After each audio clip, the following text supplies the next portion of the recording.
And the longest night of the year after the winter solstice actually began early this morning, officially marking the beginning of the winter.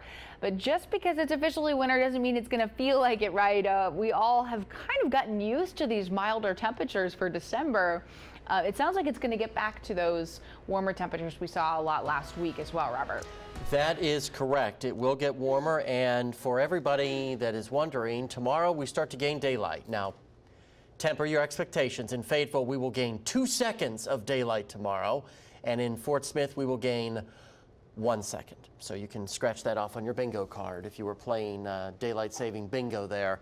But we are also concerned about a little bit of fog that could develop tonight with those clear skies and light winds. You can see that this is what our models are saying, kind of like what we dealt with this morning, where a lot of the fog was over the river valley south of I-40, a lot of it across eastern Oklahoma, some in northwest Arkansas. Now, what's important is if we get below freezing and we get the fog to develop, we could have a couple of slick spots tomorrow because those suspended water particles will freeze when it comes into surfaces. So if you're headed out tomorrow and you run into some of that fog, just take it a little bit easier so you just don't get yourself into an accident. It's nothing to get super concerned about, just that it could be out there.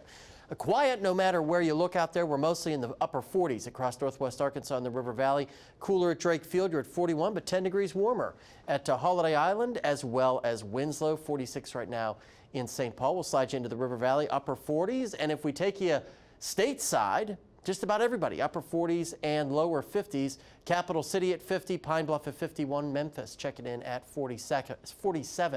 We're going to have this weak front washout as it crosses the area tonight. You can see waking up 7 a.m. tomorrow morning. Most places are in the 30s.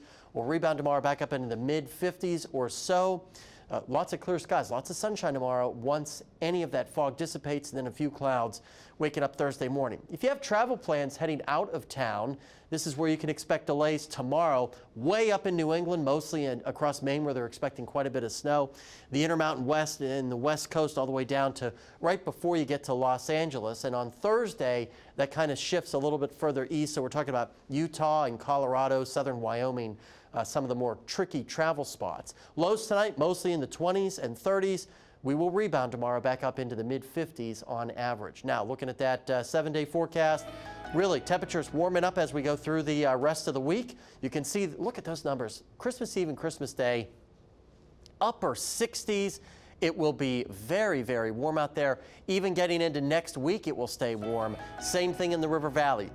74 on Friday. Santa will have no issues. Santa may actually have to take off his jacket because it's going to be so warm while he's delivering those presents. Yesterday we forecasted 54 for Elkins, a degree off. That's not bad. Congratulations to Bernetta Goodrich of Tallahena. She's going to get the Darby Bobby umbrella possibly in time for Christmas. Tomorrow we'll take you into Sebastian County where we're forecasting 57 degrees for Midland. Stay with us. In 2.5 minutes, we're going to check the world of sports after a word from our sponsors.